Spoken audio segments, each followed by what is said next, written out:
Peace and welcome to the culture here on the Black Star Network. I'm your host, Faraji Muhammad. Thank you so much for tuning in and being a part of the conversation. Folks, we got a lot to talk about. First, let's talk about what happened earlier today as the House of Representatives voted on a bill to ban TikTok if the owners don't force a sale. Now, this is a big conversation that folks are seeing that this may change the social media landscape. And more importantly, some are saying it infringes upon the freedom of speech and personal expression.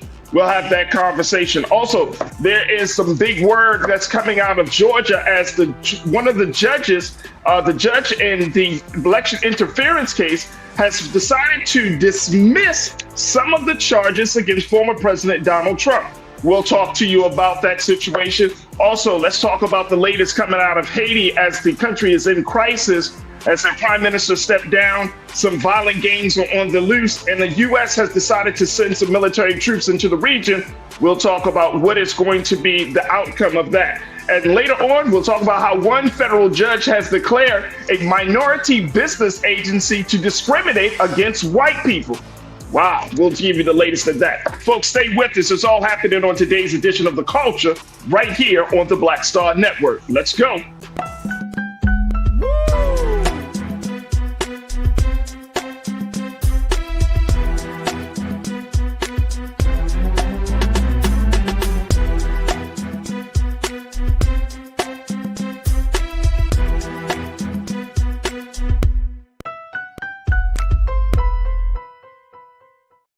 All right, folks, welcome to The Culture here on the Black Star Network. I'm your host, Faraji Muhammad. Thank you so much for tuning in and being a part of the conversation. Folks, before we jump into all of the great discussions, let's let you know that we are streaming on our very own platform. Go to our website today at blackstarnetwork.com. Download the app for free on all of your devices. You can also follow us on social media at Black Star Network. And we truly appreciate if you throw something in the pocket, a bucket, just to help us out with the donations. Any donation of any kind will help us to move forward in this the space that we're in of creating a platform for content like this to be distributed. So your support means a world of difference. It matters so much to us. So please go to our website today, and we want to say thank you for your support.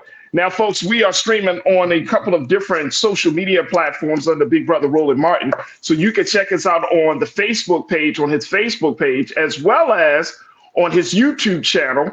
And big shout out to the online culture crew that's already checked in from around the country. There we go, to have these conversations. I'm very, very excited to hear what folks are saying. We got a lot of people in the chat right now, and we want you to join us as we have these discussions about everything from what's going on with this TikTok bill to what's going on with former President Trump and Haiti and so much more. So join the conversation. And for all of the new watchers in the chat right now, welcome to The Culture. And we look forward to having some very civilized and balanced conversation. Don't mind having some disagreements. We just want to make sure that we stay respectful of everyone in this space. So welcome, welcome, welcome to the illustrious culture crew. All right, folks, let me check in with my sister. She is doing some fantastic work in her space. So she represents the great South Florida area. She is a licensed attorney out of the state of Florida. She's also the host of the Suzette Speaks show. She is a contributor here on The Culture, as well as Roland Martin Unfiltered, political strategist. I mean, she's doing a dynamic job, man. She's doing a hell of a job doing it for The Culture. My sister Suzette Speaks is joining me right now. Suzette! Woo! Hey, everybody. How are you? I'm good, Suzette. Happy Wednesday, Suzette. Happy Wednesday. I'm excited about this conversation, as always. Absolutely, absolutely. All right, let's first talk about TikTok. And people, Suzette, have been like kind of, I've been meaning to talk about this for a minute since the story kind of gotten some momentum. But people are like, TikTok, why are we worried about TikTok? But the bigger question is, why is the government worried about TikTok, right? And that is going to open up the whole conversation about quote unquote state-run media. That are we starting to see signs that the government is going to now put its foot down and create some boundaries for social media platforms? We know that like Meta's CEO, Mark Zuckerberg, he did, testified before Congress and sharing his I guess he apologized to families that have lost children because of online bullying and other issues there. There's always the security breach issue that has been constant throughout these tech companies, whether it's Meta or whoever. But now we're seeing that it just seems to be more than just data mining.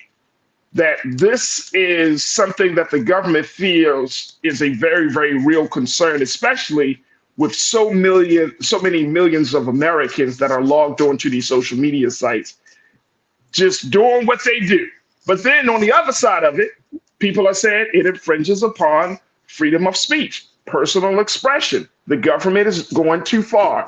Talk to us a little bit about the latest in Washington with this.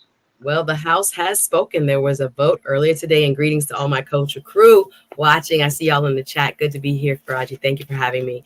There has Absolutely. been a vote in the United States House of Representatives. Again, our two chamber Congress, the United States Senate, and the United States House. Only one side has approved the bill that you have just referenced. So what does that mean? In the bill that was passed today, in a bipartisan effort, it basically is requiring TikTok to sell its foreign held assets to an American company so that it will not be subject to the Chinese government. So as you've raised, there's a history here, and the real issue of security is whether or not, as a Chinese-owned company, ByteDance, the owner of TikTok, can be neutral, or are we putting Americans' data, right, what we look at, who's in our contact list, what we search, in the hands of the Chinese government that could possibly use it against us? How?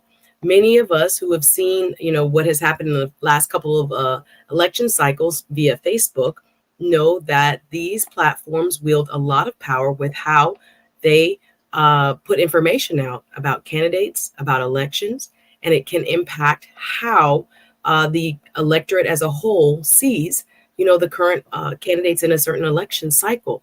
So they're afraid, the Congress is afraid of the political implications it may have with the possibility of the Chinese government, which in the rules of Chinese business, all businesses that are founded in China are subject to the Communist Party. They can have access to information from the business, access to board seats, et cetera, et cetera. So now we have 170 million U.S. Users of TikTok, more than half the country. I'm not one of them, Faraji, because I have been on this very precautious movement towards this platform, because I'm like, how are they going to be using our data? And that's one of the most important pieces of information about every human being right now on this planet, is what you really look up, what you really search, and how you're spending your time on your apps. So with this piece of legislation, as I said, they have 6 months to sell the Chinese majority, the Chinese held portion of the company, to an American company. And if they do not divest, there is a possibility, based on the bill that was passed today, that the app will be blocked for American users. So there's a lot of consequences here. TikTok itself waged a ad campaign, which I don't know if it worked for them or against them, trying to get young people. They say students in schools were calling their Congress people, talk about getting them ready for political activism, to say, don't stop, the TikTok. Should we be ticking? Should we be talking? No, please, we need this app. You have business owners. Now there's an influencer economy that has grown tremendously. And I'm not talking about teenagers and 20-something. I'm talking about people in their 30s, 40s, and 50s who have built entire companies based on the traction they got through the use of TikTok and advertising. I'm thinking about Tabitha Brown, for example, how she started with one reel, or one TikTok, I should say, and how it helped her now to become, I think 4 million plus strong on Insta. I don't know what her total TikTok numbers are, because I told you I'm not on TikTok. But anyway, there is a dance happening. Now, will there be an appetite in the Senate is the key, if they will pass this version or their own version. And then the ultimate decision maker to sign this bill will be none other than President Biden. Now, he has not come out as to where he stands right this minute. Of course, former President Trump once was against TikTok, now says he's for TikTok. And he's arguing that he thinks there should be some sort of counterbalance to a Facebook's influence and how large Facebook has become. Who will buy TikTok? That's the other big question. We've seen a regulatory market where we've seen federal regulators not approve a lot of big mergers, whether that have been in the planes and other industries. I was thinking of some other large banks that wanted to buy each other, airlines that wanted to buy each other. Yeah. They've stopped. Yeah. So will this even pass the federal muster if there is a offer made, right? So you've had the Chinese government come out and make statements about how this has been kind of it's complicating our relationship with China, which is already very complicated. And they're trying to, as you stated, play up the free speech component, which there are members of Congress who have come out today and said they don't think this will pass or stand if a lawsuit is filed and taken to the Supreme Court, that maybe in a vote for 9-0, this is their speculation, it won't stand because people have to have a means of their free speech. And I think the rule cited says there has to be implemented the least restrictive alternative. Now, canceling an entire app, you will have to figure if that meets that standard least restrictive alternative for being able to express oneself. But those 170 million users do have the right to express themselves, and that will be the argument. But the lawmakers in our country, at least on the House side, in a bipartisan, 352 to 62 vote, majority, both Democrats and Republicans felt strongly. Again, it's banned on federal employee devices. It's banned by several countries, as largest being India, across the world. So there's something to be said as to why you wouldn't want people working in your government on TikTok, but you're letting your citizens also participate. I don't know. It's a catch-22 right now, but the first half of this journey is complete. The House has passed this bill. This is so interesting. We got to take a quick pause, but this is so interesting. I got some pushback on this because I feel like, people, these are apps, these are social media spaces, and I'm not taking away from the power of this, but there's a lot, as much as people say personal expression, there's a lot of misinformation that's on these spaces. So we'll talk more about this. Crew, what's your take on this as the House is moving forward has moved forward to ban TikTok in the US, forcing the hands of the owners to either sell it or get rid of it altogether? I want to get your take on it. Post your comments, share your questions, and we'll be right with you in a few moments. Stay with us. We got to take a quick pause. It's The Culture right here on the Black Star Network.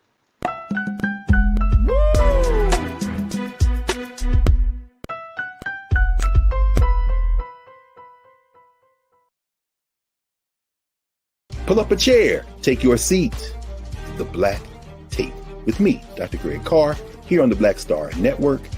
Every week, we'll take a deeper dive into the world we're living in. Join the conversation only on the Black Star Network. Hi, I'm Dr. Jackie Hood Martin, and I have a question for you. Ever feel as if your life is teetering and the weight and pressure of the world is consistently on your shoulders? Well, let me tell you, living a balanced life isn't easy. Join me each Tuesday on Black Star Network for A Balanced Life with Dr. Jackie. We'll laugh together, cry together, pull ourselves together, and cheer each other on. So join me for new shows each Tuesday on Black Star Network, A Balanced Life with Dr. Jackie.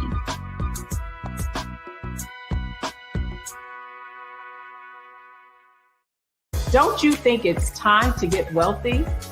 I'm Deborah Owens, America's Wealth Coach, and my new show on the Black Star Network focuses on the things your financial advisor or bank isn't telling you.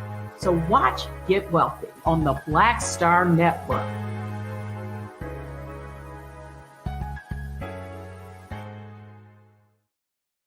When you talk about blackness and what happens in black culture, we're about covering these things that matter to us, speaking to our issues and concerns. This is a genuine people-powered movement. There's a lot of stuff that we're not getting. You get it, and you spread the word. We wish to plead our own cause too long have others spoken for us. We cannot tell our own story if we can't pay for it. This is about covering us. Invest in black-owned media. Your dollars matter. We don't have to keep asking them to cover our stuff. So please support us in what we do, folks. We want to hit 2,000 people, $50 this month, raise $100,000. We're behind 100,000, so we want to hit that. Y'all money makes this possible. Check some money orders. Go to P.O. Box 57196, Washington, D.C. 20037-0196. The Cash App is $RM Unfiltered. PayPal is R Martin Unfiltered. Venmo is RM Unfiltered. Zelle is Roland at RolandSMartin.com. Hatred on the streets, a horrific scene, a white nationalist rally that descended into deadly violence. White people are losing their damn minds.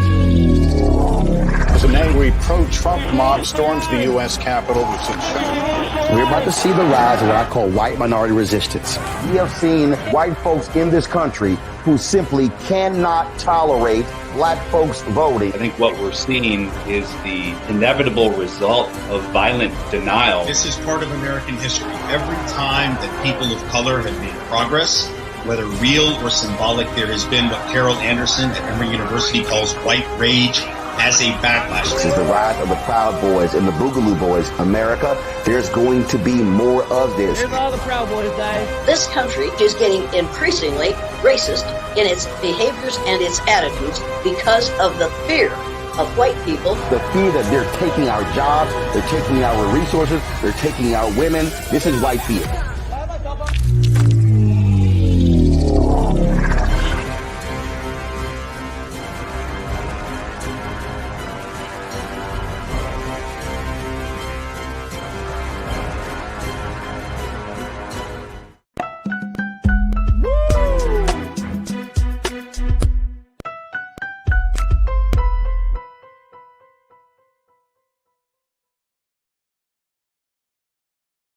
All right, folks, welcome back to The Culture here on the Black Star Network. I'm your host, Faraji Muhammad, joined by my sister, Suzette Speaks, host of the Suzette Speaks Show on YouTube, as well as a licensed attorney and political strategist. As we talk about this latest bill coming from the House that was passed today to force the sale of TikTok.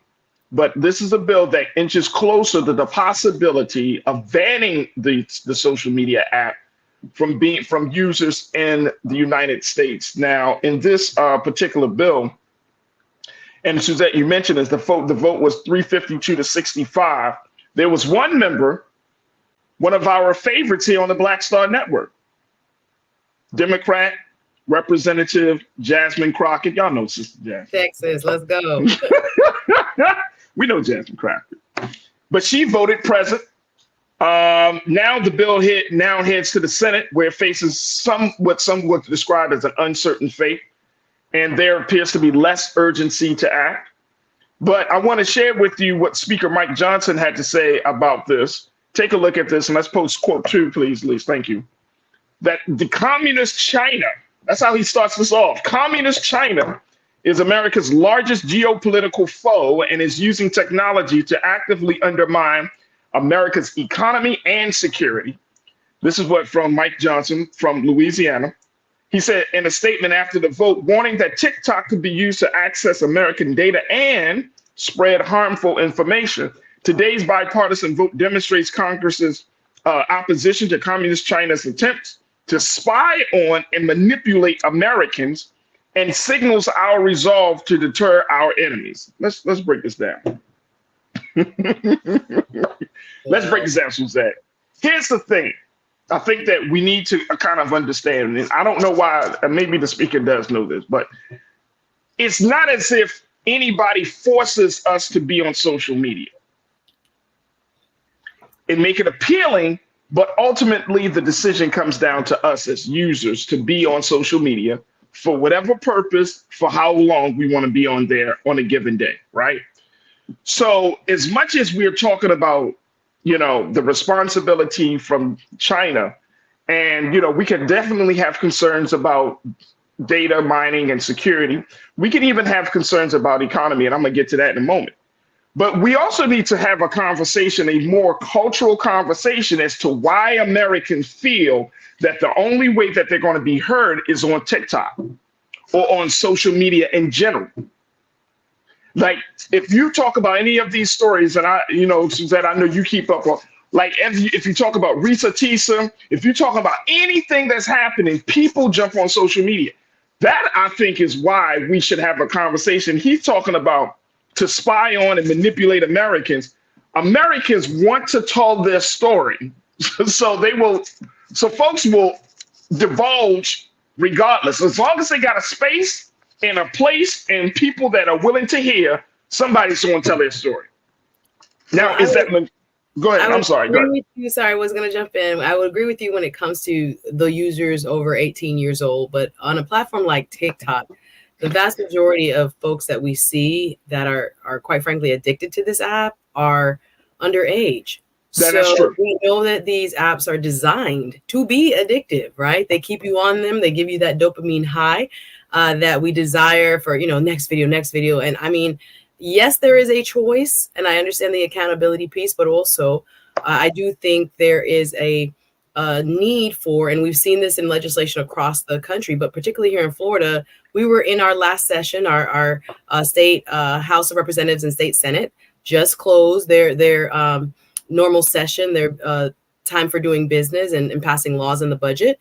And one of the things that was being tossed about was trying to keep social media out of the hands of anyone younger than, and I think the age has changed. At first it was 16, and then it was 13 because that has been successful in other states, etc. So there is a part of it that speaks to the influence it has on formative minds, on people who have, little people, kids who have not yet grown the critical thinking muscles, if you will, and the ability to discern between what is real and what is not real, and what is actual news and what is actually propaganda. They don't know. So just to even see the response of the young people who were calling Congress as a result of, your folks that we want TikTok, and how, many were quite frankly flustered and panicked in losing their access to this app. I do think, yes, there is a form of personal responsibility, but I think it's exploitive in a way of folks who are not of age, and that it can, for what they look at now and what it's feeding their developing brains now, it can be quite influential long term, even more so than parents and government. So we do have to look at it in terms of the emotional development and mental health development and things that we have seen. There's been studies about. That's true. I agree. Addictive nature of social media and how it has impact. We used to leave school, Faraji, and we didn't have to worry about those people till we got back the next day. These folks, these young people, they take it home in their hands. And it's like a constant, I know folks with kids who are always battling I'm turning off the Wi-Fi in my house tonight so my kids will go to sleep, because if not, they'll sneak. I know people whose teenagers, when they are grounded, will find a way to get a second phone. And I'm like, how are kids doing this? And they are just as determined as we were when we were young, right, to have access to what we want. But these programs are different. I think there's a lot of mind, I want to say mind control, but of influence it has on manipulation in our country that I think it's a public health issue. And so if lawmakers want to look at it and try to help parents in this, in their ability to determine whether this is right for their child or not, it's important that they do so, because all that information, what Google is selling is what we're Googling. I know that sounds redundant, but what we look up, what we really think, what our searches really are, that is a gold mine to advertisers, to people who want to sell us stuff. And that is the economic, gold of this entire, social media environment, this experiment that's happening in real time for our children who are now, digital natives. It is a lot of influence that it can have on what they think of as right and wrong or good or bad. And we have to, as a government, I'm glad our government is not just sitting on the sidelines saying, it is a completely, a free market issue. And that's what the Chinese government is saying. Why are you interfering with the market? People are buying, as you say, they like it. Why? But people liked Coca-Cola with cocaine in it. And we knew as a government in the 20s, we had to get rid of that, right? So we can't always depend on industry to do the right thing. No. And I do think, there's legitimate security concerns when it comes to malware and things that can be downloaded by children. And then information, not only from them, because again, the parents oftentimes the wallet or the GPay, Apple Pay, whatever is connected to it. There's a lot of information that you may not want the Chinese government to have, but you give them permission because this is a fun app. So I do think I don't know that there will be a popular opinion among those who are TikTok, fanatics, but the economic piece I do think plays into it. There are people that are we can talk about that. I can reach my clients and my customers, and that you're going to take food out my mouth. I think the business class might have a lot more influence at this point than what we're seeing in terms of the groundswell of opposition from maybe younger folks. But yeah, it has many layers, and I do think it is important that we look at that one when it comes to children. And absolutely, no, I agree with you. I agree with you wholeheartedly. We got to take another pause, but when we come forward, I want to talk about the business and economic side, because I'm gonna be honest with you. When I hear people give the argument, oh, it's used as a business model, I remember, and I don't know if this happened in any other state. I remember in Maryland, they wanted to do the lottery because they said, oh, the funds from the lottery would help to go towards schools and the rebuilding of schools. I know we do that in Florida. You see what I'm saying? And then guess what? And then people have gambling addictions, and people have, they spend extra money if the jackpot is more, and then that disrupts family budgets and stuff. And we don't, and it's like on the outset, it's like, oh, there is a noble cause, but then behind the scenes, it's like all this other stuff is happening. And I think we should, to your point, I think we should give some scrutiny to what is really happening. Yeah, people are connected on business, and yes, I use it to connect with my clients, but at the end of the day, it's TikTok. Yeah.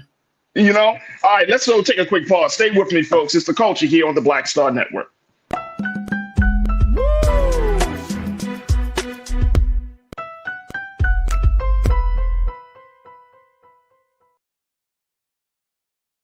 Pull up a chair, take your seat. The Black Tape with me, Dr. Greg Carr, here on the Black Star Network. Every week, we'll take a deeper dive into the world we're living in. Join the conversation only on the Black Star Network.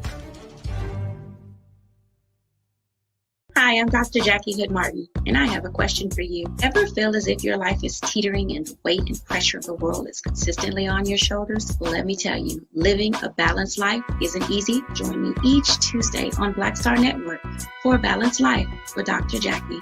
We'll laugh together, cry together, pull ourselves together, and cheer each other on. So join me for new shows each Tuesday on Black Star Network, A Balanced Life with Dr. Jackie.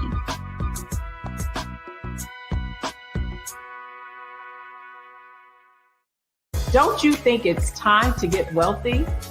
I'm Deborah Owens, America's Wealth Coach, and my new show on the Black Star Network focuses on the things your financial advisor or bank isn't telling you. So watch Get Wealthy on the Black Star Network.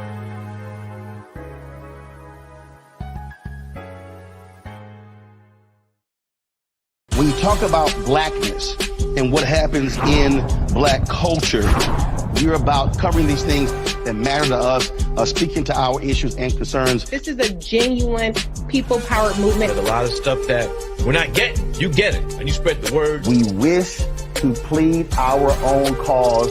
Too long have others spoken for us. We cannot tell our own story if we can't pay for it. This is about covering us. Invest in black-owned media. Your dollars matter.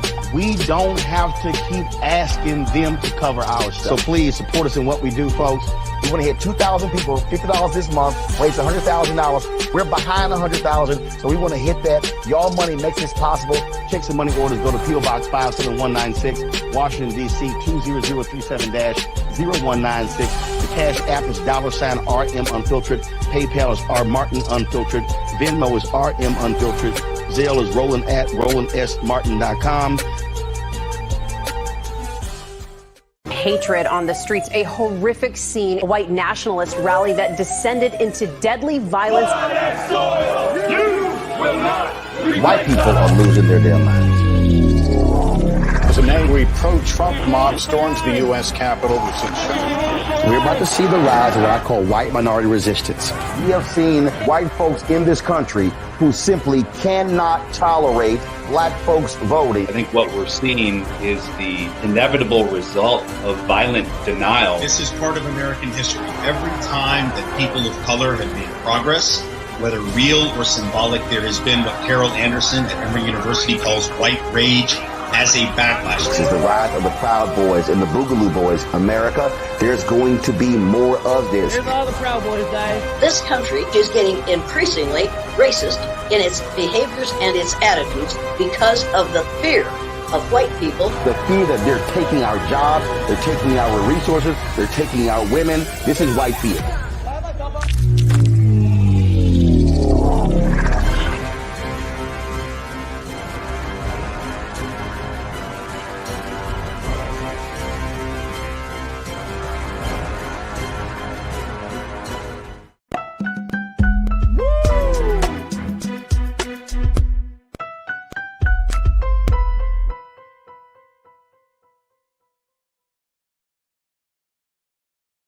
All right, folks, welcome back to the culture here on the Black Star Network. I'm your host, Faraji Muhammad, checking in with my sister Suzette Speaks as we talk about the House moving forward on signing a bill, pushing a bill forward to ban TikTok, where there are a lot of concerns from economic concerns to security concerns to even cultural concerns.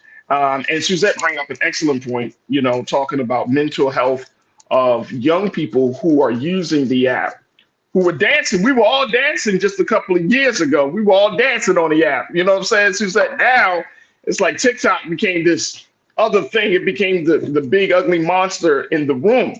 But I think this is a hardball attempt by the United States government to take control. I think that's what it essentially is. It's like you have this influential medium where people are getting information. It's shaping how people are seeing the world.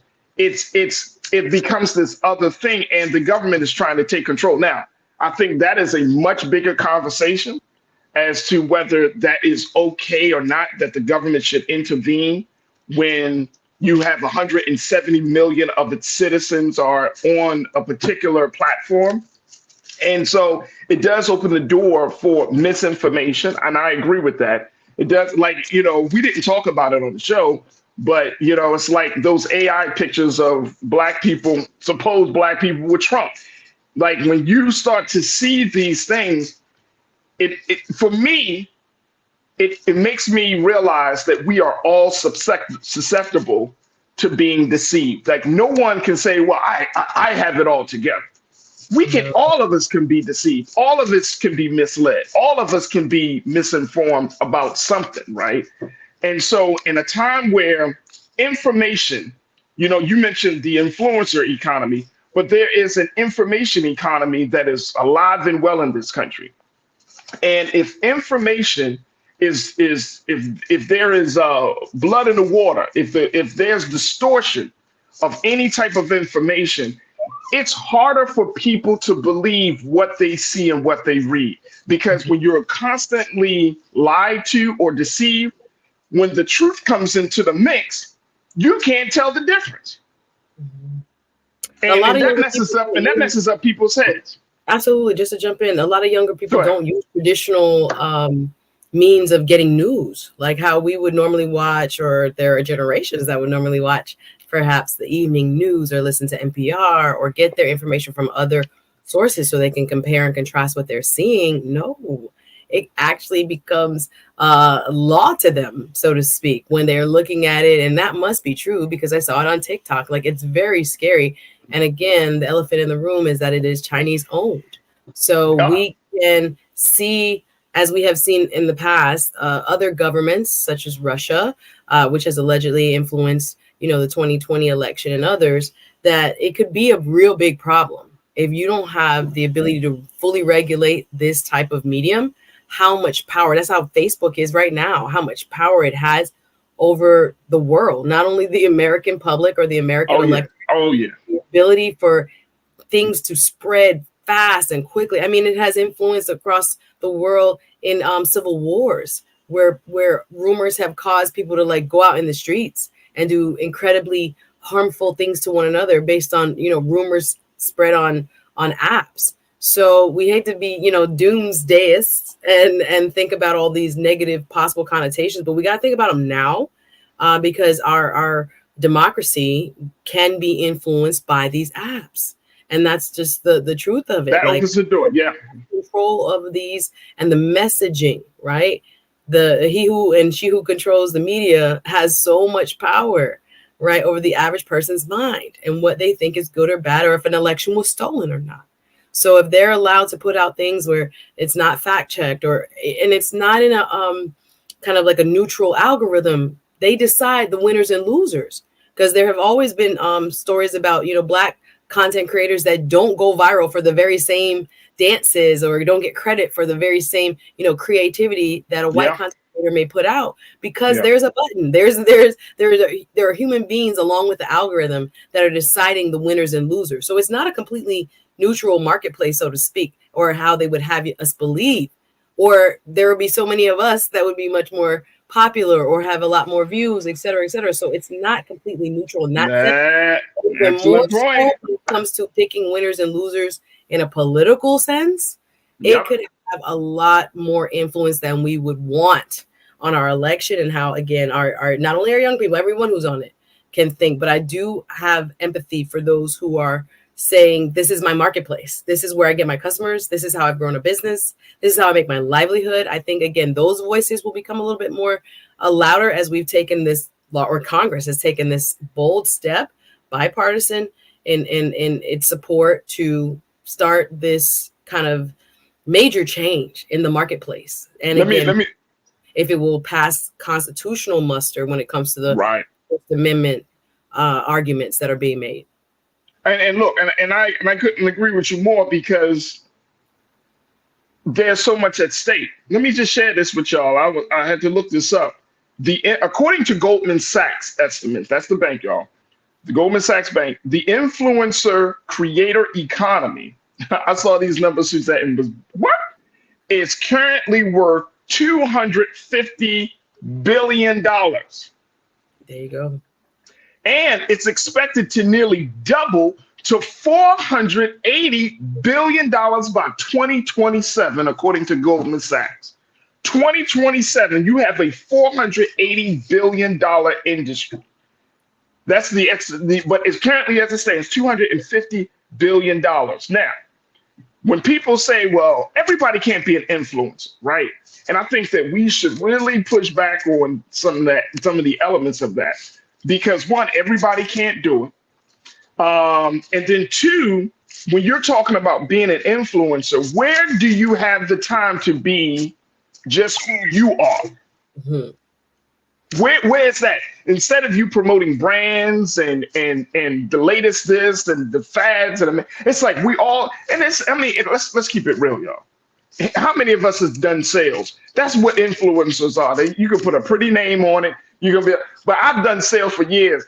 That's what you're doing. You're selling something, right?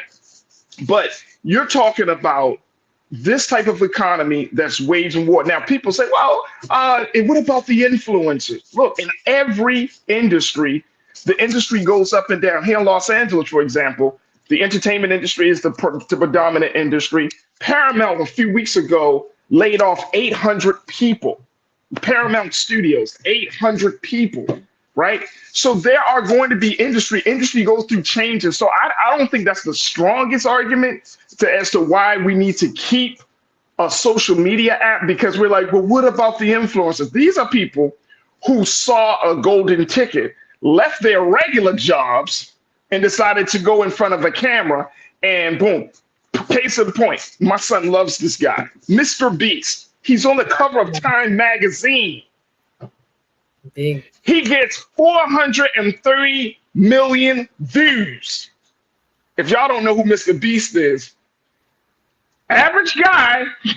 He does some great things. Yeah, going around And the world boom. now. Right. And he's considered to be the most watched individual on the planet.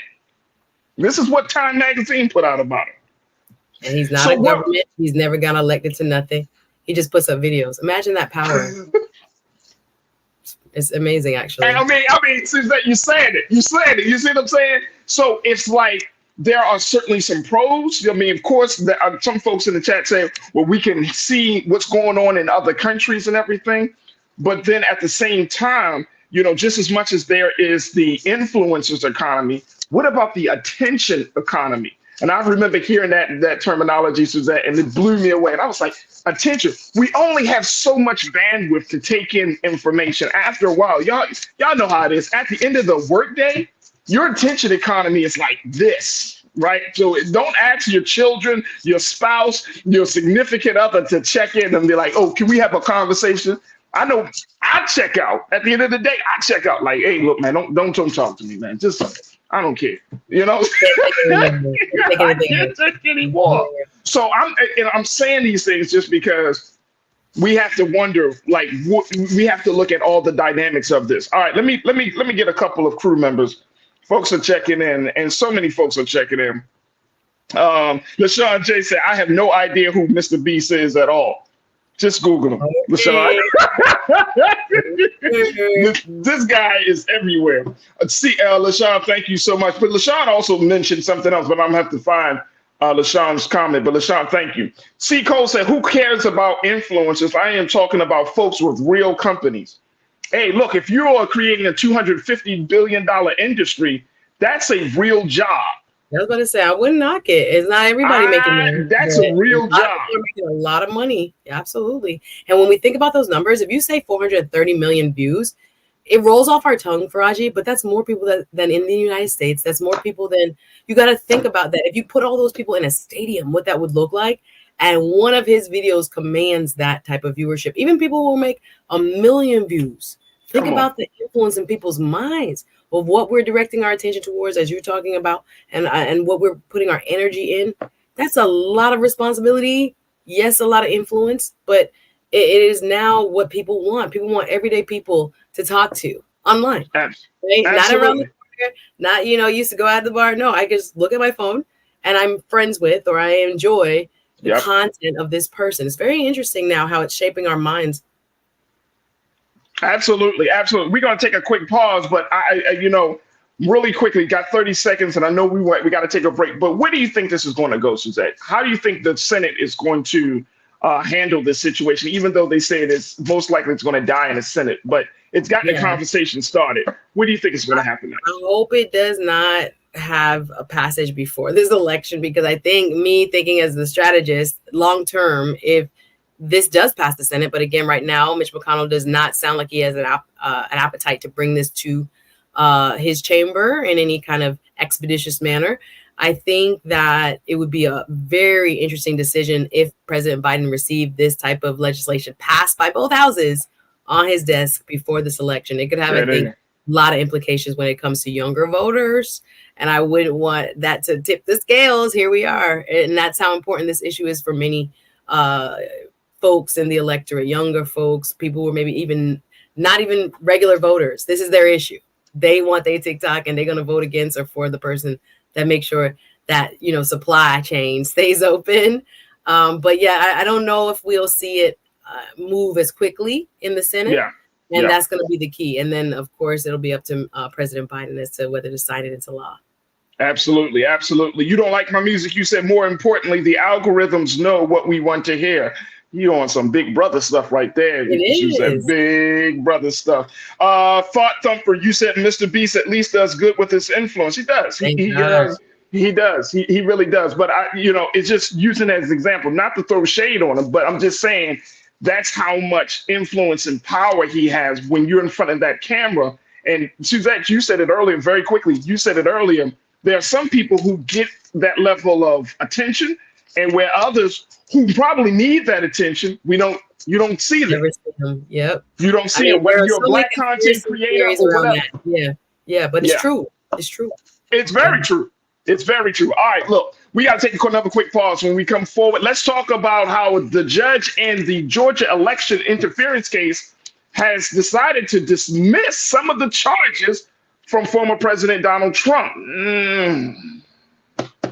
Is this as a result of what we saw with DA Fannie Willis, or is this something else? We'll talk a little bit more about the case. We got a lot more to discuss on the next half. For folks, stay engaged, stay with us, continue to post your comments, share your thoughts, and on the other side, let's get back into it. It's the culture here on the Black Star Network.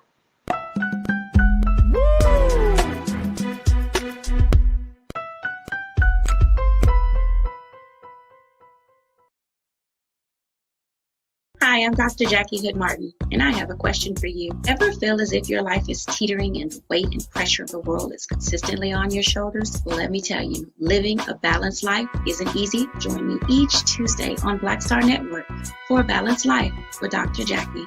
We'll laugh together, cry together, pull ourselves together, and cheer each other on. So join me for new shows each Tuesday on Black Star Network, A Balanced Life with Dr. Jackie.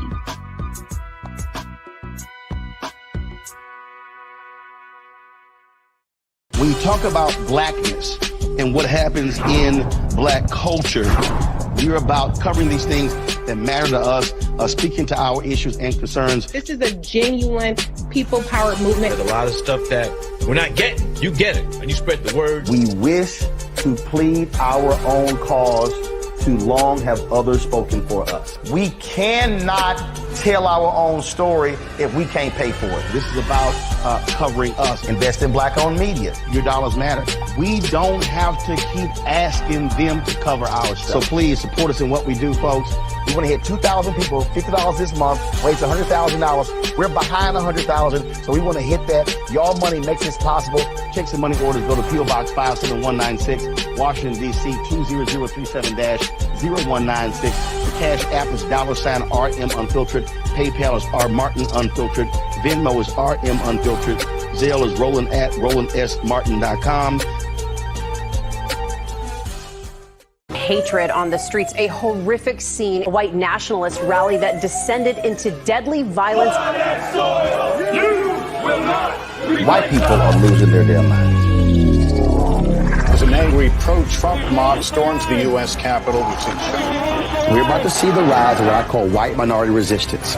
We have seen white folks in this country who simply cannot tolerate black folks voting. I think what we're seeing is the inevitable result of violent denial. This is part of American history. Every time that people of color have made progress, whether real or symbolic, there has been what Carol Anderson at Emory University calls white rage as a backlash. This is the rise of the Proud Boys and the Boogaloo Boys. America, there's going to be more of this. There's all the Proud Boys, guys. This country is getting increasingly racist in its behaviors and its attitudes because of the fear of white people. The fear that they're taking our jobs, they're taking our resources, they're taking our women. This is white fear.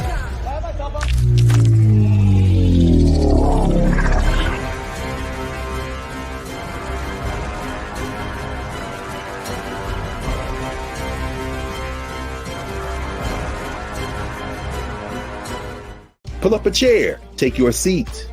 The Black Tape with me, Dr. Greg Carr, here on the Black Star Network. Every week, we'll take a deeper dive into the world we're living in. Join the conversation only on the Black Star Network. Don't you think it's time to get wealthy? I'm Deborah Owens, America's Wealth Coach, and my new show on the Black Star Network focuses on the things your financial advisor or bank isn't telling you. So watch Get Wealthy on the Black Star Network.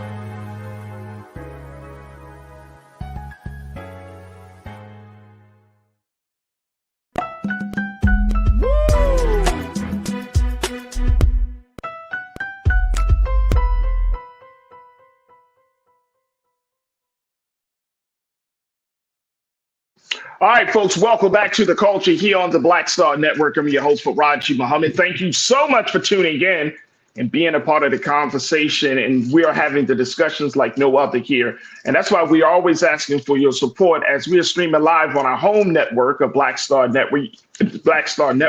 You can go to our website today at blackstarnetwork.com. Download the app for free. Follow us on social media at Black Star Network. But we also look for your support, your donations. It makes a world of difference. Your support matters to us as we are engaged on this digital movement, creating content and having discussions and putting out information out there that's just right and that's culturally competent for Black America. So folks, make sure y'all show y'all support today. We want to thank Miss Judy Hallman for putting a little something in the pot today. Judy, thank you so much for your support. Every little cent counts because we are building a movement. We are creating a space and a platform that's just for us. So again, your support means the world to us. So thank you, Judy, and thank you to all of those who have donated. Also, make sure y'all follow Big Brother Roland Martin on all social media platforms and follow yours truly, me, Faraji Muhammad. You can find me at The Real Faraji on Instagram. I would love to connect with you right there at Faraji on X platform and at Faraji Muhammad on Facebook. I would love to connect with you and hear more of what you have to say about these topics. Now, let's jump back into it, folks. Checking in with my sister, Suzette Speaks, who is the host of the Suzette Speaks show. She's a licensed attorney from the state of Florida, political strategist, and just a dynamic woman, just a dynamic person. Shout out to the chat. I'm not in the chat, but shout out to the chat today. We on fire. I love seeing We on fire. That's why I got the rocket. We on fire today. All right. Let's talk about this. There we go. I love it. I love that's for Suzette, because that's how she get down there in South Florida. That's how y'all get down in South Florida. Let's go. All right, let's go take a trip down to Georgia. Suzette, what is going on in Georgia? All right, here's the situation, folks. Fulton County Superior Court Judge Scott McAfee has decided to take on a major step in quashing 6 counts in the indictment of former President Donald Trump. If you don't know who Judge Scott McAfee is, he is the judge overseeing the 2020 election interference case. And today, he dismissed some of these charges against the former president and others, but the rest of the sweeping racketeering indictments remains intact, according to reports from AP News. 6 counts in the indictment, which means including 3 against Trump, who is the Republican nominee. Mm-hmm. But the judge, he left in place other counts, including 10 facing Trump, and said prosecutors could seek a new indictment to try to reinstate the ones he dismissed. Now, we see this now, but many people are saying, Suzette, part of this could be because of the drama and the controversy of DA Fani Willis. But I'm glad you're on, because you can kind of help us to clear up some of the things. Why did he dismiss these charges? And is it because of what we see with DA Fani Willis? Well, some people are saying it's related. Thank you for laying that out so eloquently, Faraji. So what happened today, and I haven't even gotten through the full ruling. It's only a few pages, like 9-page ruling that came out earlier today from the judge there in Fulton County overseeing the conspiracy case with Donald Trump and his purported co-conspirators in trying to overturn the election outcome there in Georgia. So what this is to me is like almost like a fake out. It's not fake, it's real. But in terms of what people were waiting on this judge to rule versus what he ruled on today, it was kind of like, wow, okay, non-expected type ruling. But he laid out, as you pointed out, a 6 counts that he didn't believe had been substantiated enough by the prosecution, so much so that he basically dropped them from the indictment. So Fani Willis and her team had laid out originally 41 different counts, and 3 of them, as you pointed out, applied to former President Trump. So what we've seen now is basically his total amount of accounts go from 91 to 88 in this case, because again, those 3 have been now removed from this case. Now, Judge McAfee in his ruling stated, as written, these 6 counts, and I'm just reading directly, contain all the essential elements of the crimes, but fail to allege sufficient detail regarding the nature of their commission, i.e. the underlying felony solicited. What were his words? So he's saying, not saying that these didn't happen, not saying that they might not actually have the enough proof to back them up, but what you've put in this filing so far and what you place in front of the grand jury is not sufficient to prove up these specific charges. So I'm going to remove them from your lawsuit. So of course, Trump's legal team is excited about it and they feel like it's a win. And before you move forward, is it a win? Is that a technicality or is it not a win? Or is that a win? Not necessarily. Of course, less charges, the better. So I guess you could say a win is a win in that regard. So some charges are now moved off the table for the former president and the alleged co-conspirators.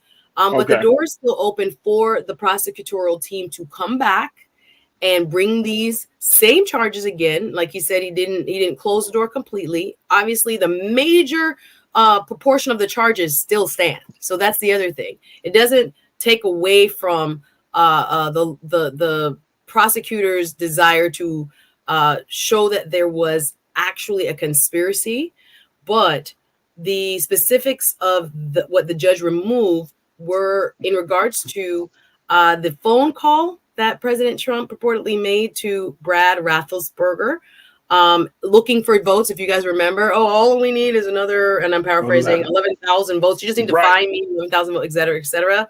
So I don't know what other proof this judge wanted to prove up the charges that he removed, but the prosecutors do have the opportunity. He left a 6-month window open where they can bring these back in front of a grand jury to see if the grand jury finds that there's sufficient evidence to bring charges, or alternately they can appeal this judge's decision to the next layer, to the middle layer, to the Georgia appellate courts to see with him. So there's still a door that's open, but after the break, we'll bring back to why this is interesting. This is very interesting. And the case that we thought, or the part of the case, whether to disqualify her or not, for a purported relationship. Now there's evidence of a said relationship with Mr. Nathan Wade, and whether or not he did a sufficient enough job in charging. That's what now I see is coming to the fore with this new ruling by the judge there. Janae checked in and said the judge played it safe, especially since he worked with Fani in the past. He dismissed some of the charges without penalizing Fani. And I'm going to give you a chance to kind of respond to that on the other side. But that would be interesting. Is this more of like, okay, he's trying to show that he's neutral. He's not all the way, he's kind of neutral, right? Like he's willing to make a compromise. But like you said, he left the door open and say, look, I'm going to take them off, but y'all got to prove, these charges of the, you got to make sure these charges stick. So I'm going to give you an opportunity to do that. So this is an interesting little space that we find ourselves in. And some folks are even thinking that this is indicated that he might keep her on the case. So we will have to talk about it. Folks, stay with us. The conversation continues with Suzette and, of course, with you on the other side. Stay with me. It's The Culture here on the Black Star Network.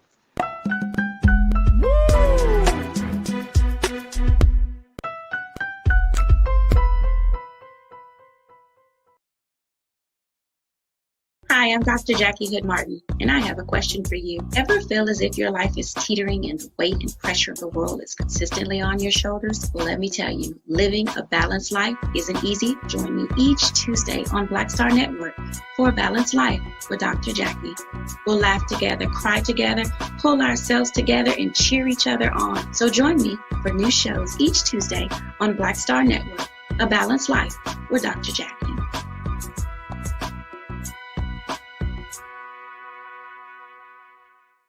When you talk about blackness and what happens in black culture, we're about covering these things that matter to us, speaking to our issues and concerns. This is a genuine people-powered movement. There's a lot of stuff that we're not getting. You get it, and you spread the word. We wish to plead our own cause. Too long have others spoken for us. We cannot tell our own story if we can't pay for it. This is about covering us. Invest in black-owned media. Your dollars matter. We don't have to keep asking them to cover our stuff. So please support us in what we do, folks. We want to hit 2,000 people, $50 this month, raise $100,000. We're behind $100,000, so we want to hit that. Y'all money makes this possible. Checks and money orders go to PO Box 57196, Washington, D.C. 20037-0196. The Cash App is $RM Unfiltered. PayPal is R Martin Unfiltered. Venmo is RM Unfiltered. Zelle is Roland at RolandSMartin.com. Hatred on the streets, a horrific scene, a white nationalist rally that descended into deadly violence. White people are losing their damn minds. As an angry pro-Trump mob storms the U.S. Capitol, we've seen We're about to see the rise of what I call white minority resistance. We have seen white folks in this country who simply cannot tolerate black folks voting. I think what we're seeing is the inevitable result of violent denial. This is part of American history. Every time that people of color have made progress, whether real or symbolic, there has been what Carol Anderson at Emory University calls white rage as a backlash. This is the rise of the Proud Boys and the Boogaloo Boys. America, there's going to be more of this. There's all the Proud Boys, guys. This country is getting increasingly racist in its behaviors and its attitudes because of the fear of white people. The fear that they're taking our jobs, they're taking our resources, they're taking our women. This is white fear.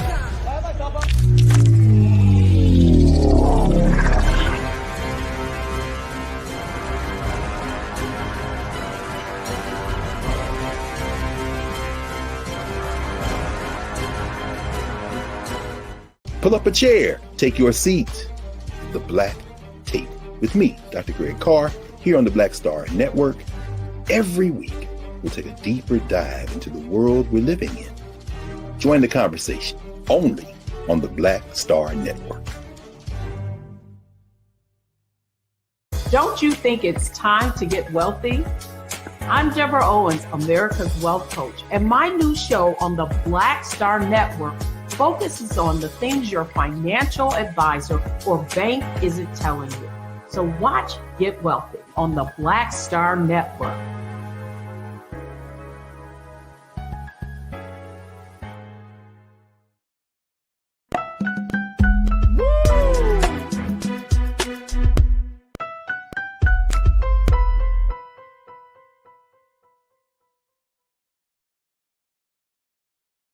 All right, folks, welcome back to The Culture here on the Black Star Network. I'm your host, Faraji Muhammad, joined by my sisters, Suzette Speaks, as we're talking about Fulton County Superior Court Judge Scott McAfee deciding to dismiss 6 counts in the indictment against former President Donald Trump and his associates. 3 of those are against Trump himself because he felt like the charges that were against the president needed to be reworked.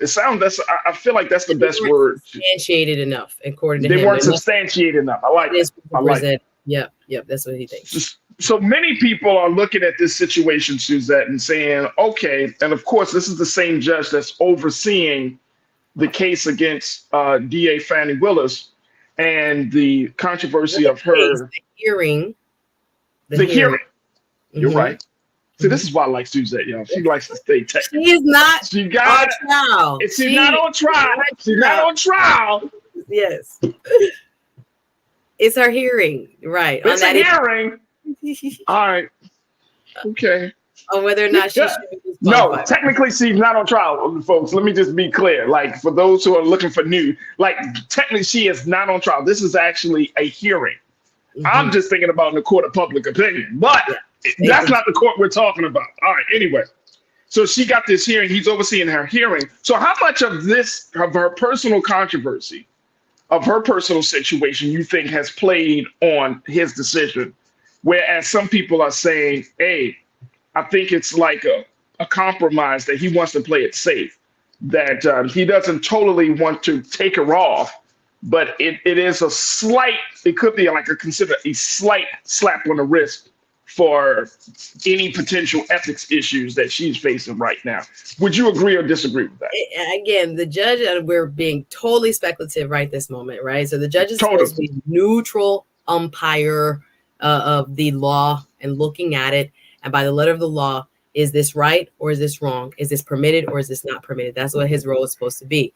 But of course, we know because of who the defendants are, as my law professors would say, defendant, it has become political. But again, he's supposed to remain neutral and look at what is presented in the case and say, is this sufficient or not?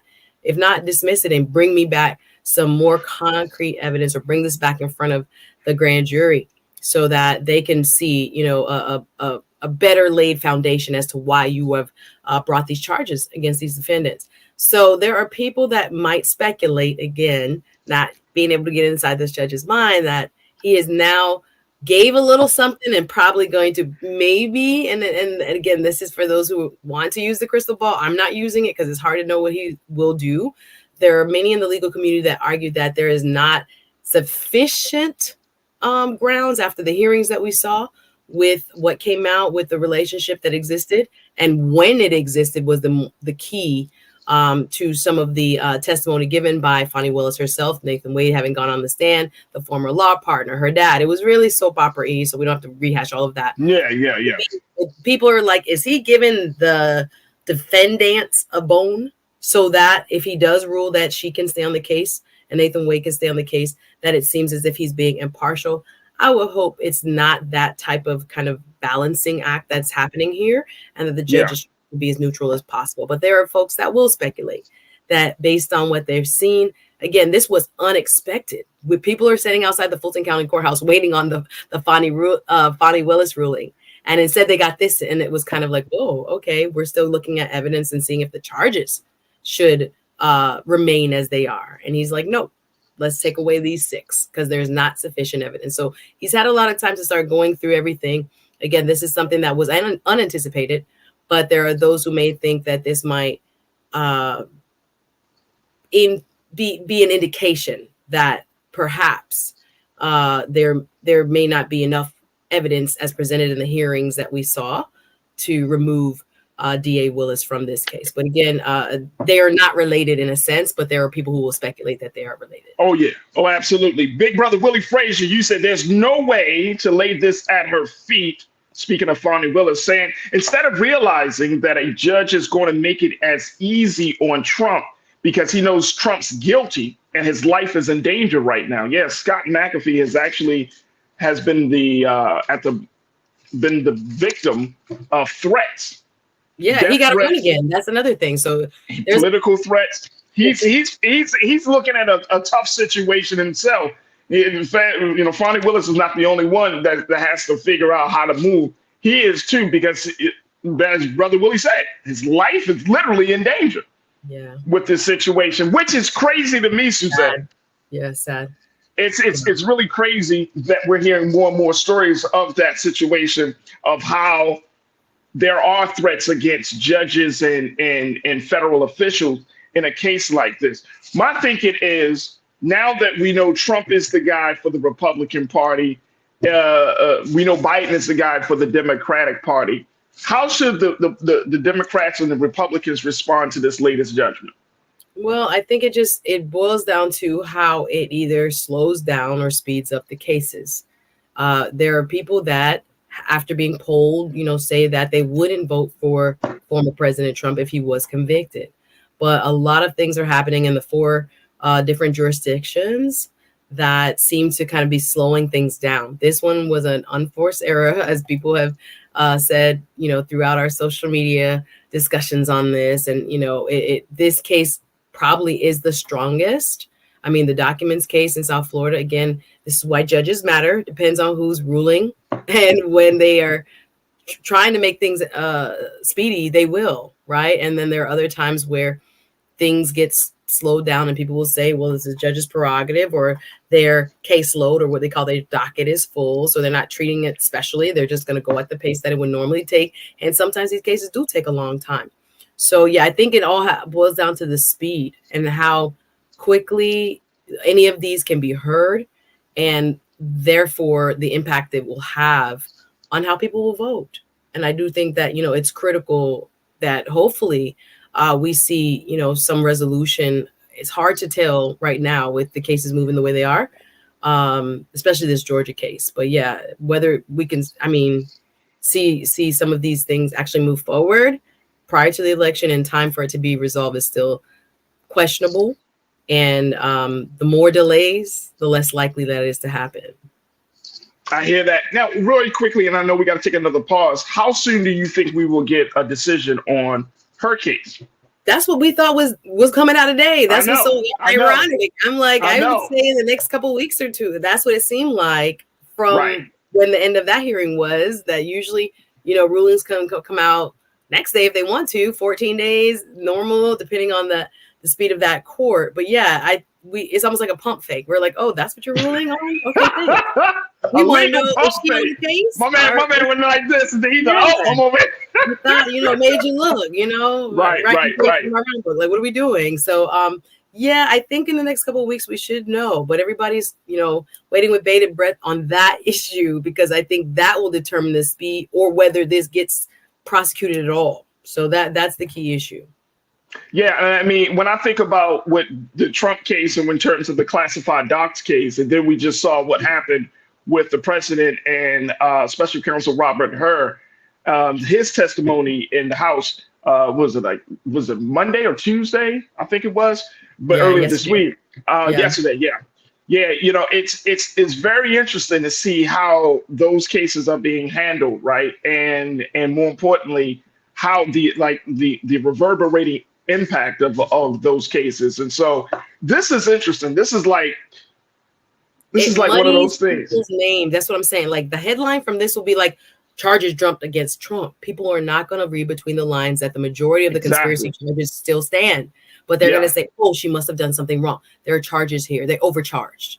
And that's what I'm saying. And even yesterday's hearing with Robert Hur, not to get too far into it, I'm like, it's a nothing burger. But again, he already decided not to bring a case against President Biden. It's very different from what the charges are against the documents case against former President Trump, and cooperation level, the amount of documents, why he purposely kept them in Mr. Trump's case willfully, but didn't immediately turn them back over or notified the proper authorities on Mr. Biden's case. All of it was to me muddy the president's reputation. Again, the headline becomes, what we heard him say. His defense would have been a well-meaning, forgetful gentleman. At the same time, there were notes that he made that said, the president's mind and memory is like super sharp. You know what I'm saying? So there's a lot of news headlines and propaganda that can come out of these hearings and out of this type of movement in the case without people getting the full context and the full picture of what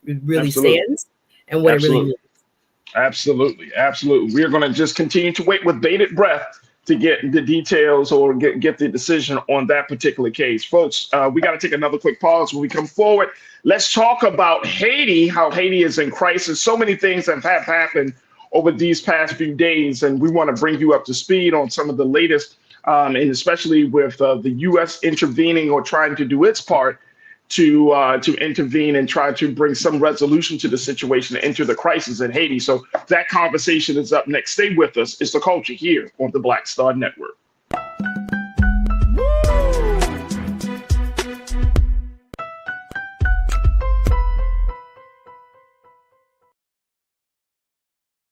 Hi, I'm Dr. Jackie Hood Martin, and I have a question for you. Ever feel as if your life is teetering and the weight and pressure of the world is consistently on your shoulders? Well, let me tell you, living a balanced life isn't easy. Join me each Tuesday on Black Star Network for A Balanced Life with Dr. Jackie.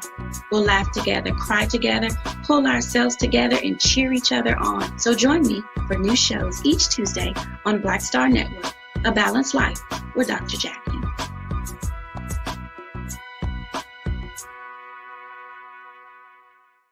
When you talk about blackness and what happens in black culture, we're about covering these things that matter to us, speaking to our issues and concerns. This is a genuine people-powered movement. There's a lot of stuff that we're not getting. You get it, and you spread the word. We wish to plead our own cause Too long have others spoken for us. We cannot tell our own story if we can't pay for it. This is about covering us. Invest in black-owned media. Your dollars matter. We don't have to keep asking them to cover our stuff. So please support us in what we do, folks.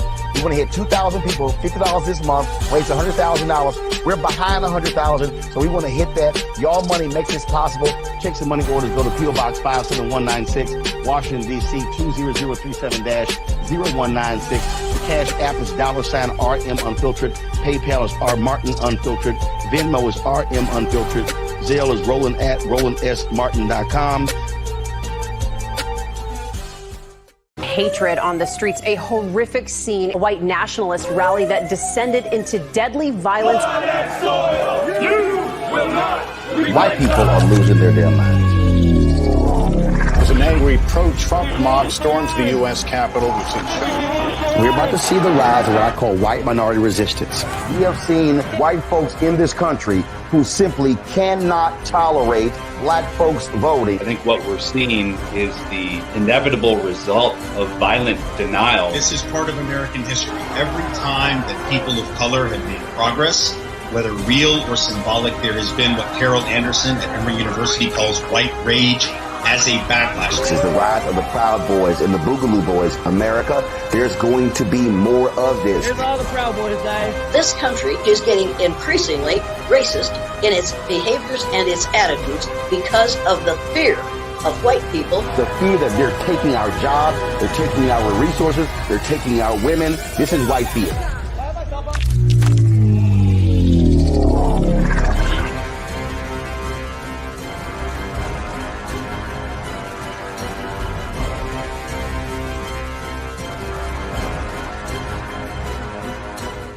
Pull up a chair, take your seat.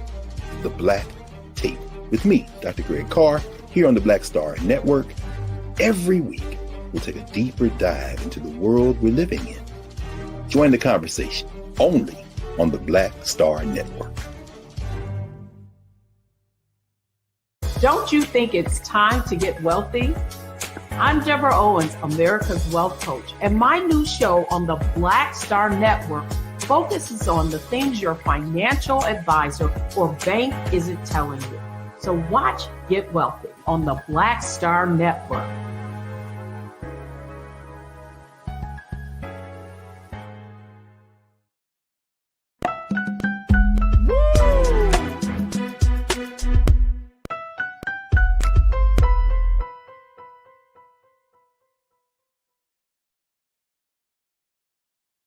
All right, folks, welcome back to The Culture here on the Black Star Network. I'm your host, Raji Muhammad. Got my sister, Suzette Speaks, and we are chopping it up.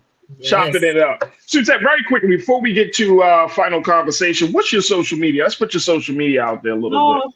I appreciate that. All over the place. You can find me, Suzette Speaks. Yes, whether it's Instagram, Facebook, LinkedIn, Threads, if anybody's on Threads and all that. I appreciate the follows, y'all. And of course, subscribe to my YouTube channel. You can find me, Suzette Speaks. I appreciate you. Yay, that's me. Bing bong. I appreciate you. Thank you. Follow. Absolutely. Absolutely. Make sure y'all follow me as well at The Real Raji on Instagram. I put more stuff on my stories now. I'm getting more like younger folks. I just put stuff on the stories now than I do on my posts, but make sure y'all follow me as well. So we would love to connect with y'all. All right, this is something that's near and dear, and it should be near and dear to all of Black America's heart, which is the situation and the crisis in Haiti. The gangs, quote unquote, have overtaken the capital in Haiti, forcing Prime Minister Ariel Henry to announce yesterday that he would resign once a transitional presidential council is created. Now in the country, in Port-au-Prince, they're saying that gangs control 80% of Haiti's capital and demand a say in the future of the country. According to one Haitian political expert at the University of Virginia, Robert Fatton, he said, even if you have a different kind of government, the reality is that you need to talk to the gangs. He said that, noting that gangs largely control the capital, if they have that supremacy and there is no countervailing force, it's no longer a question if you want them at the table. They may just take the table. Now, these gangs, according to what we're seeing, Suzette, that a lot of them have some strong ties to political and economic elite in Haiti. But now they're becoming more independent, where they're even financing some of their quote unquote criminal activity with kidnapping ransoms to buy smuggled drugs. They're talking about getting guns and other things. Now, here's the thing I did not know. In the country of Haiti, folks, there are more than 200 gangs that are estimated to operate around Haiti, mostly in Port-au-Prince and the surrounding area. And more than 20 of them are based in the capital and rally around two main coalitions, the G9 family and allies led by Jimmy Chiriza, and a former elite police officer known as Barbecue, and G-PEP, led by Gabriel Jean-Pierre, who is allied with Johnson Andre, who is the leader of the 5 Seconds gang and known as EZO. So there's some real situations down here. So you have that. We have the prime minister deciding to step down. And then we have, of course, U.S. military forces. The Marines are going down there trying to bring some stabilization to the situation. Talk to me, Suzette. How is this thing going to play out? What are you seeing, especially in the state of Florida, where there's a huge Haitian population in Florida? So what's your take on this? Absolutely. I'm glad we are highlighting this today because being from Miami, of course, for those of you around the country and around the world watching, we have a large Haitian diaspora community throughout Florida. I think the numbers now are above 500,000. I think it's 544,000 in the state of Florida. 2.2% of our population in the state of Florida is Haitian or Haitian diaspora, right? Kids of Haitian immigrants. So this, just like we're seeing, you know, in other parts of the country where they're looking across to maybe their grandparents' country, like the Palestinian issue and other parts of our country where there are pockets of voters that look at foreign policy. Well, here in Florida, what's happening in Haiti is local to us here because of those numbers, particularly in the Miami area, North Miami. They used to have an all Haitian American city council. Right now, I think it's 4 out of 5. I'm talking about city clerks, the mayor, everybody been on, having also have served on the city of Miami, as well as the Miami-Dade County Commission. Haitian and Haitian American politicians are very prominent here in South Florida. So this issue has come to the fore yet again. The situation on the ground is so dire. When I talk to my Haitian American friends, it's very difficult sometimes to even get in contact with their loved ones. They're trying to send money via Western Union and trying to make sure people get funds. They're not being picked up. You know, there's, you know, total collapse of what we call civil society. Sometimes we think about the United States and, you know, our rule of law, that, you know, there is law and then everybody follows it and we have proper enforcement. We're looking at a country that right now, I don't know if this is an accurate number as of right now, 2023, the police force was 9,000 people for an entire, you know, country. So looking at the devolution that we've seen in Port-au-Prince, as you mentioned, the United States has a kind of catch-22. They have an embassy that is still technically open and functioning, and those Marines that you spoke of are there to undergird the embassy only. But how do we see, or how do we support both through the United States government and then regional governments have been meeting? There was a meeting yesterday in Jamaica of the CARICOM, the Caribbean Community Nations, as to how they can help their sister island get out of this complete quagmire where there is no longer any president. As you mentioned, Ariel, we say Henry, but Henri is in the French. Oh, Henri. All right. Yeah, it is. Ariel Henry had to step down. People, if you see on social media, I follow a lot of the Haitian diaspora has very strong social media platforms where I like to see what exactly their moms, their grandmas, what are they saying for real, not through the lens of maybe Western news sources. There's one called Le Union Suite that is run by a young lady out here in Miami, Wanda. It's one of the largest Haitian American diaspora platforms. So social media has become key in understanding what's really going on and how things are devolving on the ground. It's just scary. I pray every night for the women, the children, the men, everyone who are being held captive in their own capital. The airport has been locked down. so flights can't come in. Of course, people now are same kind of food insecurity that we're talking about in the Middle East, where you know the border's not open and you can't get food in. Of course, they're trying to plan ways to help the civilian population, but nothing can be done, as you laid out at the open, without dealing with the gang issue. And it's hard for people to understand what that is like. You know, my parents fled Jamaica during political turmoil, when, you know, you're seeing, and the same thing happening in Haiti, all these guns. Haiti doesn't make guns, but they're flooded with guns. Same thing happened, and I'm talking about like in the 70s and 80s in Jamaica. But when my parents came here, it was political parties literally paying off gang leaders to control certain areas, to breed fear in certain areas, so people would vote a certain way or wouldn't vote at all. There's a blueprint to this that has happened in many countries around this world, where there's an elite power broker class, that I think some people think, and again, I've been reading online, and this is speculation on my part, and I would love if perhaps maybe in the future we can get someone from, there's a first Haitian American Congresswoman, a colleague of mine, Sheila Sherfilis McCormick. She did a press conference Monday talking about the U.S. government making $300 million in aid to Kenya and other folks who have proffered themselves as being able to do some of the peacekeeping, boots on the ground work. Again, the optics of what it would look like to have American soldiers there, based on the history of the United States as it relates to Haiti. Many people are not taught that the United States in the turn of the 20th century, from 1915 to 1934, occupied Haiti with U.S. troops on the ground, right? Thousands were killed. It's a very interesting history. President Franklin Delano Roosevelt ended that occupation in 1934. But there's always been, can Haiti manage its own affairs? And there's a big movement now that the solutions must come from the Haitian people. But Haiti's self-governance has been disrupted over time, from being the first Black country to emerge from its colonial ruler at the time in 1804, first Black independent republic. There are many that have argued that they've been punished ever since. Not only did they have to pay back reparations for their own freedom to France, many people don't know that history as well, over decades, that the Haitian economy was devastated by what they had to send back to France in terms of their earnings through the GDP of the country, etc. And they've never really been able to recover fully.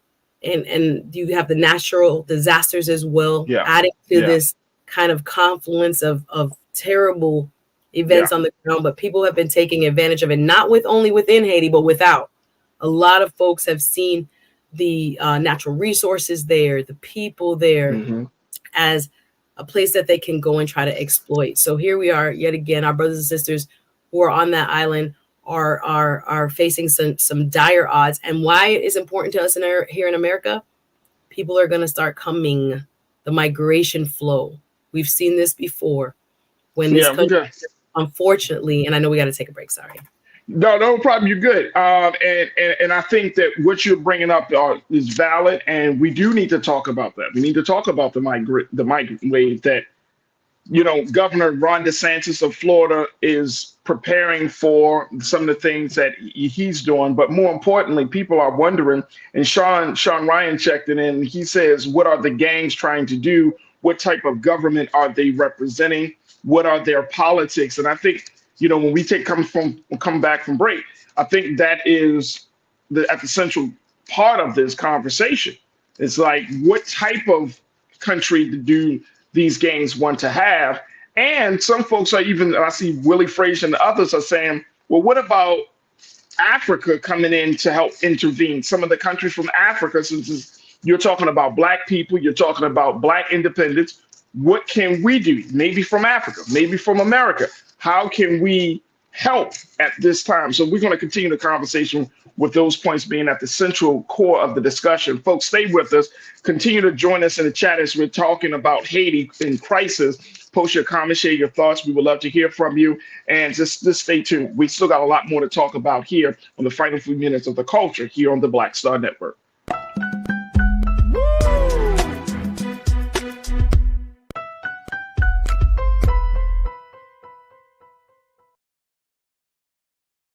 Pull up a chair, take your seat to the Black Tape with me, Dr. Greg Carr, here on the Black Star Network. Every week, we'll take a deeper dive into the world we're living in. Join the conversation only on the Black Star Network. Hi, I'm Dr. Jackie Hood Martin, and I have a question for you. Ever feel as if your life is teetering and the weight and pressure of the world is consistently on your shoulders? Well, let me tell you, living a balanced life isn't easy. Join me each Tuesday on Black Star Network for a Balanced Life with Dr. Jackie. We'll laugh together, cry together, pull ourselves together, and cheer each other on. So join me for new shows each Tuesday on Black Star Network, A Balanced Life with Dr. Jackie.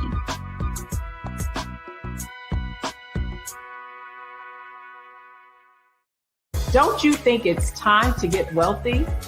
I'm Deborah Owens, America's Wealth Coach, and my new show on the Black Star Network focuses on the things your financial advisor or bank isn't telling you. So watch Get Wealthy on the Black Star Network.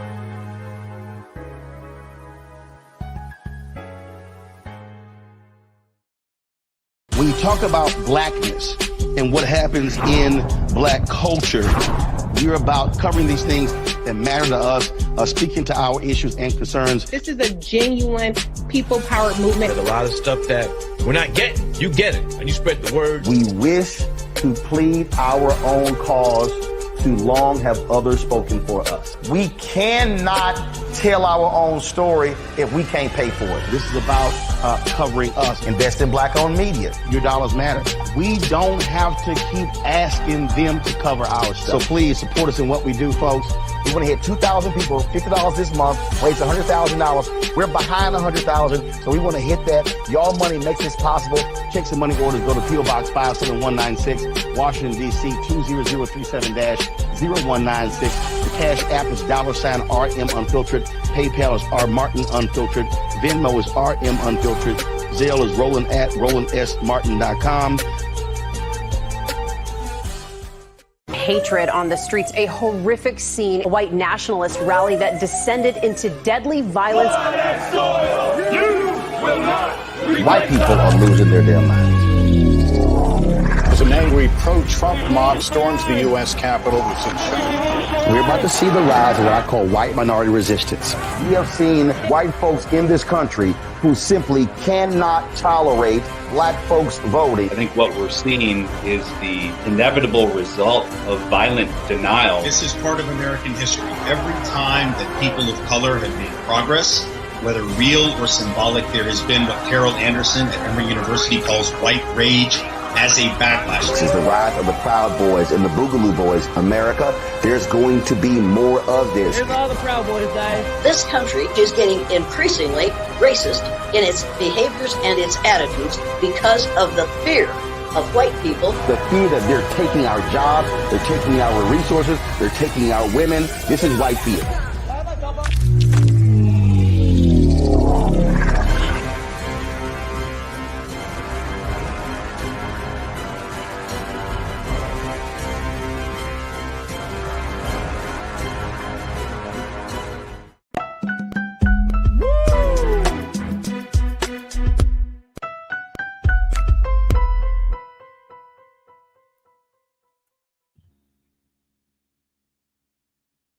All right, folks, welcome back to the culture here on the Black Star Network, joined by my sister, Suzette Speaks, as we're talking about Haiti and what is going on down in Haiti and how it's in crisis. And I wanted to, as we talk about this, there are questions coming from our, culture crew, Suzette, about the politics of the games. What do they want? What kind of government would they like to see in Haiti? And I want to just share this and then get your take on that, because it was reported by AP News that shortly before Prime Minister Ariel Henri, said he would resign, one of the gang leaders, Jimmy Shea Rizier, who is he's in charge of the G9 families and allies, he said that he had an impromptu news conference. He rejected any solution led and supported by the international community. He said it's the Haitian people who know what they're going through. It's the Haitian people who are going to take destiny into their own hand. Haitian people will choose who will govern them. Well, so here's one of the gang leaders who are saying, we will decide on who is going to run the government. Not anyone else, not the Dominican Republic, not, the DR, not America, not Africa. We will decide. So it's the politics is that, one, they want their own, independence and being able to determine the fate of the country.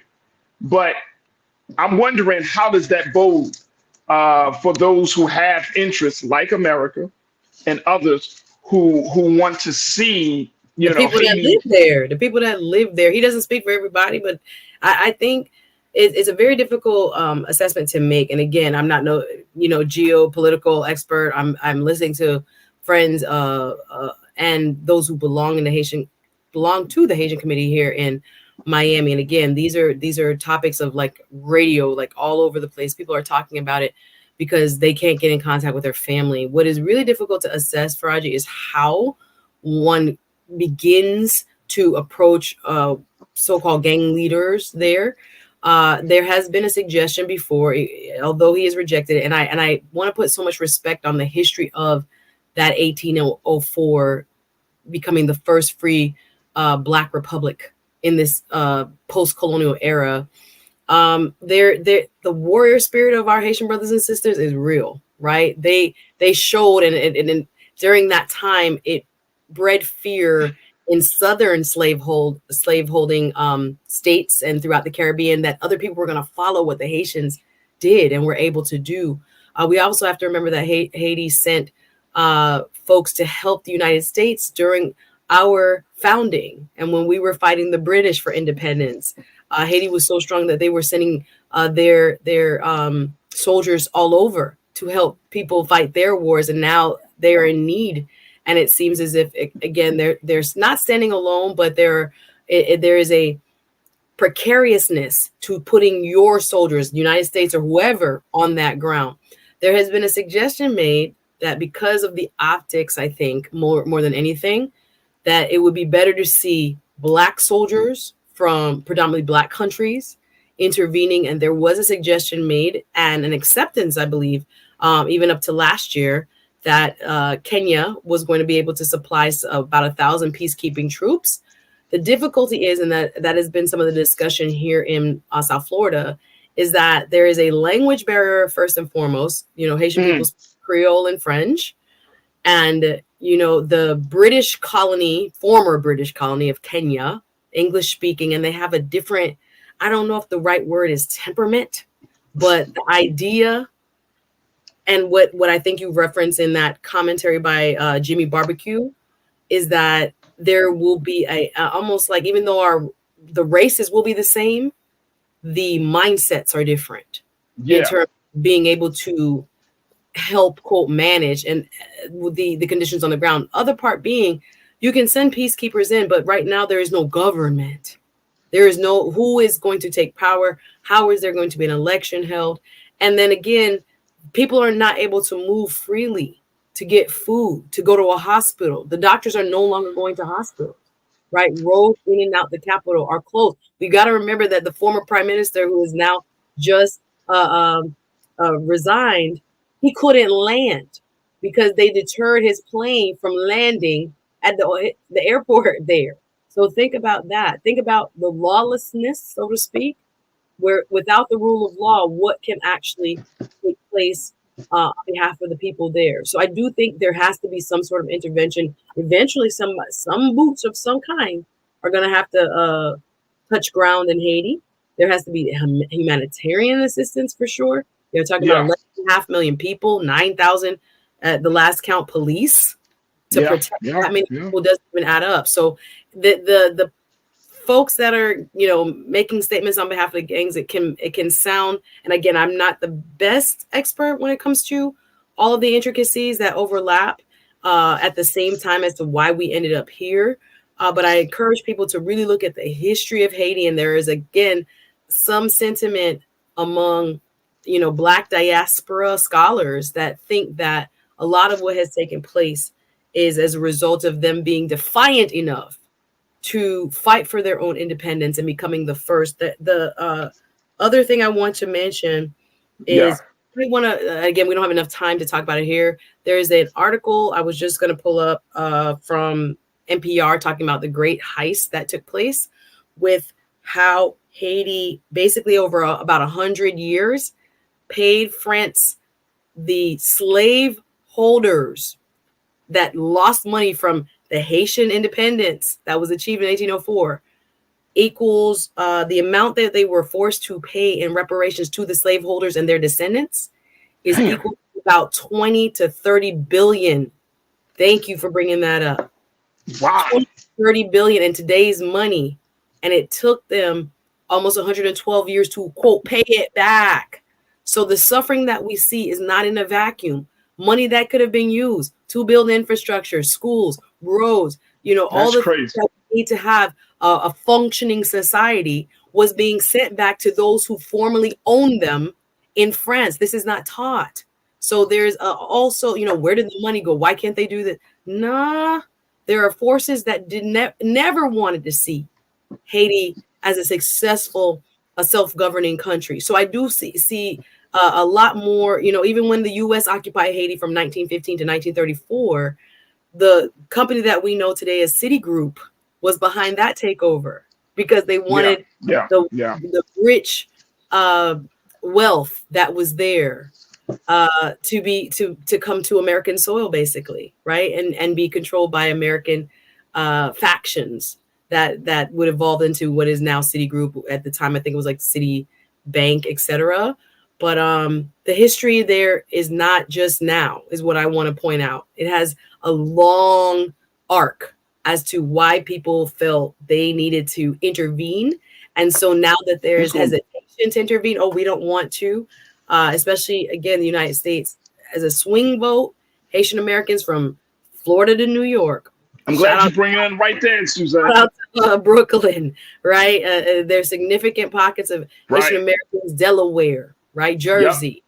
Yep. And they're going to have their vote heard as well. But yeah, there's much more I can say about it, but I'm not sure how it will all proceed when you have this level of violence, because those folks that are perpetrating violence are Haitian, right? So he's saying he's fighting for Haitian people, but there are people that are being, mowed down in cross-gang violence, etc. So there has to be some sort of international intervention, whether they, I believe, want it or not. I don't think everybody's going to be on board with it, but I don't see it's going to happen. Sorry. Look. You saying exactly what I was thinking. You saying exactly what no, real talk, because I don't know what world this brother is in, but Haiti is a valuable country, even though it has suffered under sanctions and all types of restrictions. Haiti is a valuable country. It's valuable to Africa. It's a valuable country. So the odds of this country that is in a space where it's not in a working, stabilized government, of people pulling back and saying, "Oh, y'all want to do it? Y'all do it on your own." That's not happening. Too valuable. It's too valuable in the eyes of the foreign interests. Let's just put it that way. The foreign interests of this country. Marines are already on the ground to protect the embassy. You're not going to have America pull out because a gang leader says we want to dictate our own fate. That's not happening. That is not happening. Now, how far will the government go? The United States government, how far will the international community go? That is yet to be determined. But I do know that in my little understanding of geopolitics, we're too interconnected. And it's all well and good where we want to say yes, yes, yes. We wanted y'all to do some things, but people's lives are at risk. There's a humanitarian crisis that's going to emerge from this. We're seeing this. We already, as you mentioned, we're already seeing certain things, getting food, getting medical care. You got a whole bunch of children there. Like, there are just too many humanitarian issues that are on the table. And I know we don't have enough time today, but we got to revisit this and keep our look at this. Maybe God willing, we'll come back to this next week. But looking at the role that Black America can play, because so many, and I see people in the chat, they say, well, why are we talking about Haiti? And guys, it's like, we're international people. Mm-hmm. We are international people. So if we go hard on Palestine, how can we not go and advocate for Haitians that are being subjected to oppression from their own people? Our histories are intertwined, and I think sometimes being kind of taught and so many of us are literally we have family members that are literally from Haiti. The founder of Chicago was from Haiti. So I think I think sometimes it's too close. It's too close. Yeah, it's too close not to say something. We have to look at it. All right, look, we got to wrap up. Suzette, it's always a pleasure. This was deep. Oh boy. We go deep, but I truly appreciate you, for real, for real. I truly appreciate you. I thank you what you bring to the conversation, to the culture. Folks, y'all make sure y'all check out my sister Suzette. She's doing a phenomenal job on her platform and her space on the Suzette Speak Show. You're also going to find her on Roland Martin Unfiltered. And of course, every Wednesday, God willing, she has been here holding it down with us here on The Culture. She brings so much to the discussions, and it's just amazing. And I'm really, really excited that we can have more of these conversations. She said, Faraji, we need to talk about Haiti today. And I was like, by all means, let's do it. Let's do it. Let's at least lift it up a little bit. So Suzette, thank you for doing that. Again, what's your social? How can people get in touch with you? Thank you again for always having these thoughtful conversations. And I appreciate our culture crew. We was popping today, y'all. We was over 400 people live. Let's go. I seen the numbers. Follow me, Suzette Speaks. And I appreciate everybody watching, and leave your comments, Team Replay. Thank you. See y'all next week. See you next week, Suzette. Thank y'all so much for tuning in. Big shout out to the online culture crew. Y'all continue to hold it down, having fantastic conversations in the chat. Great comments, great questions, a lot of discussion. And I hope that today's conversation that we had on air will encourage you to think more, to study more, to just reflect really more on all that we discussed. So again, big shout out to you, crew, for your participation in today. Make sure y'all stay tuned. Up next at 6 p.m. is Roland Martin Unfiltered. Go to our website at blackstarnetwork.com. Download the app for free. Follow us on social media at Black Star Network. And of course, we ask you for your donations to help us in this digital movement. So just go to our website. All that can be done. All the latest news and all of the great content. You can also find us on Big Brother Roland Martin's YouTube channel. Go to his YouTube channel to see some of the big conversations and some of the more recent conversations. So go to his YouTube channel and to his Facebook page, and you can get up to date on all of this stuff. All right. So I thank y'all so much. Follow me on social media at The Real Faraji on Instagram. And as always, there it is right there, folks. Who is that guy? And I'm always putting something out now on the stories, on my IG stories, just to keep us up to date on what's happening in the culture. All right. So that's going to do it for me. As always, never be afraid to challenge what's wrong. Stand for what's right while being yourself in the process. God willing, we will talk tomorrow for another exciting edition of The Culture, right here, only here, exclusively here on the Black Star Network. Have a great evening. Talk to you soon. Peace.